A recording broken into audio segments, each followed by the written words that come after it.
বৃক্ষরোপণ করেছিলাম, এই যে বৃক্ষগুলা এটা বেঁচে যাবে। হ্যাঁ বেঁচে যাবে। এই সাইডে গাছ লাগানো আছে ওই যে।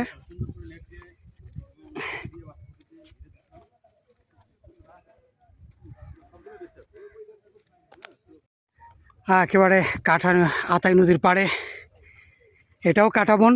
এই যে দুই পাশে কাটা গাছ, বাবলা, খইয়া বাবলা, এবং একেবারে কাঁচা ভেজা মাটি, কাদার রাস্তা। কাঁচা কাঁচা গ্রামের মাটির সুগন্ধি পাচ্ছি আমরা, মাটির সুগন্ধি। এখানে সব থেকে বড় বিষয় এই ধানগুলা দেখতে পাচ্ছেন, এই যে সুবিস্তৃত যে ধান ক্ষেত, এই ধানগুলা যখন পাকে তার যে মৌ যে গন্ধ, আমরা যখন এখানে মাঝে মাঝে আসি তো সাইক্লিং করতে, তখন এর গন্ধে আসলে আমরা মাতোয়ারা হয়ে যায়, এবং তখন সাইকেল থামিয়ে এখানে আসলে ওই গ্রানটা না নিয়ে পর্যন্ত আমাদের স্বস্তি আসে না। এই সেই আতাই নদী আপনারা দেখতে পাচ্ছেন, আর আমরা আতাই নদীর কোল ঘেঁষে দীঘলিয়া হাইকিংয়ের আজকে সুস্বাস্থ্যের পথে প্রকৃতির সাথে আমরা আজকের বার্তা নিয়ে দীঘলিয়া হাইকিং করতেছি। আজকে আমরা পদযাত্রায় প্রায় 35 কিলোমিটার আমরা পদযাত্রায় ভ্রমণ করতেছি এই স্লোগানটা বা এই বার্তাটা ছড়িয়ে দেওয়ার উদ্দেশ্যে। তো আশা করছি আপনারা থাকবেন এবং আমাদের দোয়া করবেন ইনশাল্লাহ। আমরা সকাল এতক্ষণ কিন্তু আমরা বাতাস পাইনি, কিন্তু আমরা ওই জায়গায় আসার পর থেকে আমরা বাতাস পাচ্ছি, এবং প্রচুর এই যে নদীর বাতাস, কাঁচা মাটি, এবং পরিবেশটা খুবই ঠান্ডা। আর সকাল ধরে প্রচণ্ড গরম ছিল, তাই না ভাই? হ্যাঁ প্রচণ্ড গরম ছিল, বাতাস ছিল না, বাতাস ছিল না। কিন্তু এই যে আমরা মোকামপুর বা এই সাইডটাতে আসার পরই, মানে হাজিপাড়ার এই সাইডটা ঢোকার পরে আমরা মাটিটাও ঠান্ডা দেখতে পাচ্ছেন, ভেজা মাটি। হ্যাঁ ভেজা মাটি একদম। এই সম্ভবত বৃষ্টির এখানে ছোঁয়া পাইছে। হ্যাঁ হ্যাঁ, তো এই মাটিটাও ঠান্ডা, আবার ঝিরি ঝিরি বাতাস হচ্ছে, এই দুইটা মিলে খুবই মানে একটা আলাদা একটা মানে ঠান্ডা বা একটা স্বস্তি আসতেছে, শান্তি লাগতেছে, এই গরমের তৃপ্তি পাচ্ছি। হ্যাঁ হ্যাঁ তৃপ্তি পাচ্ছি। এতক্ষণ খুব কষ্ট হচ্ছিল সকাল ধরে। পিছনে আমাদের কেউ নাই, তাই না? ওই যে সামনে আমরা মোট 25 জন, পিছনে সামনে বিভিন্ন জায়গায় ছড়িয়ে ছিটিয়ে। ওই যে কত দূর চলে গেছে, কত দূর, ওই যে একটা টিম, ওই যে, আরে এই যে পেছনেও আছে, এই যে পেছনেও আছে। আমাদের সার্বিক সহযোগিতার জন্য রয়েছেন একজন রবিউল ইসলাম। হ্যাঁ, ও যে কোনো বিপদ আপদে আমাদেরকে সহযোগিতা করার জন্য আমাদের সঙ্গে রয়েছেন বাইক নিয়ে।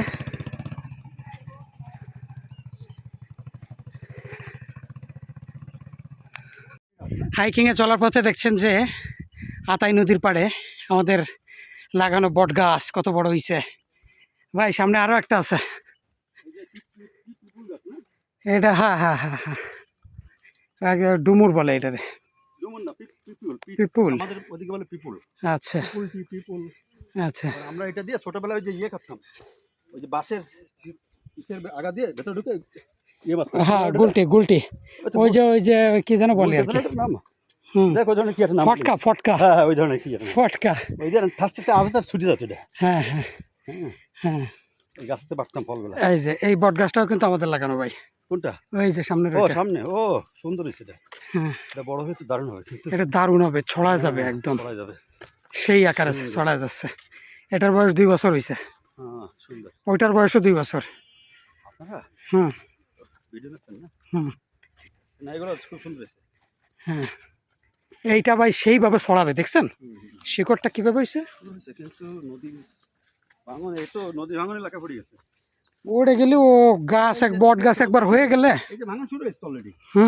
আপনি এই দিক দিয়ে ভাঙতে 4 বছর পরে ভেঙে যাবে, থাকবে না এই রোড। হ্যাঁ দেখি না ওই এই সাইড পর্যন্ত আপনার এই ব্লক ফেলানো আছে, ওই সাইড পর্যন্ত ব্লক দেওয়া আছে। এই যে ছোটবেলায় আমি শুধুমাত্র এই নদীর পাড়ে আড্ডা দেওয়ার জন্য এই বাড়ি এসে পালায় আসতাম এই বাড়ি। হ্যাঁ হ্যাঁ হ্যাঁ, এই যে এইখানে আগে একটা বাগান ছিল, এখানে চাচার কৃষি ক্ষেত ছিল, এই জায়গা ভেঙে গেছে, কিন্তু ব্লক দিয়া এখন, বুঝছেন, এখন ব্লক দিয়া, এই যে ব্লক দিয়া আমার চাচা বাড়ি এইটে। ও কাকি, কাকু আছে বাড়ি? না মেলালো কইছে যাচ্ছি ওইদিকে। না কাকা আবার আত্মা আলা লোক।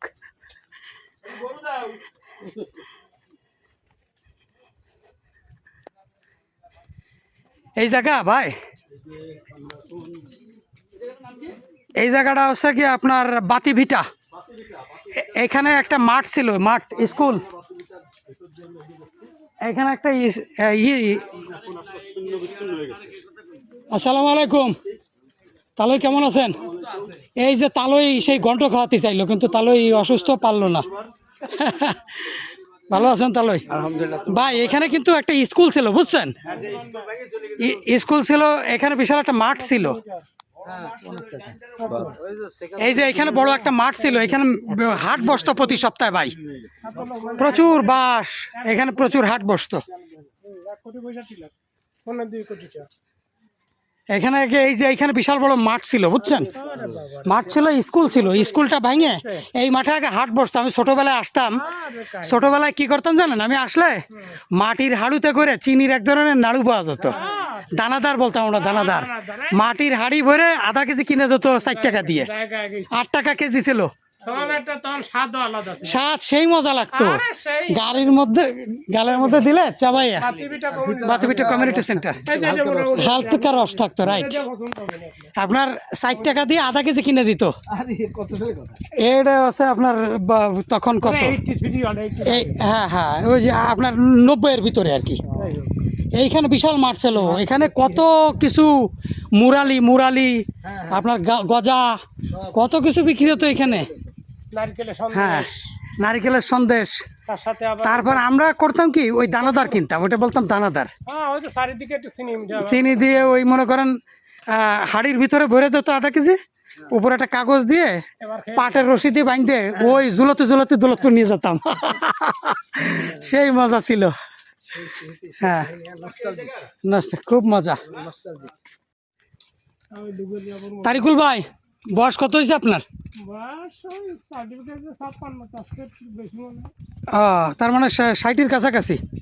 তাহলে 57-58 বছর বয়সে এই যে দেখেন কান্দে একটা ব্যাগ, কান্দে একটা ব্যাগ। বড় ভাই আপনার কত হয়েছে? আপনার বয়স কত হয়েছে?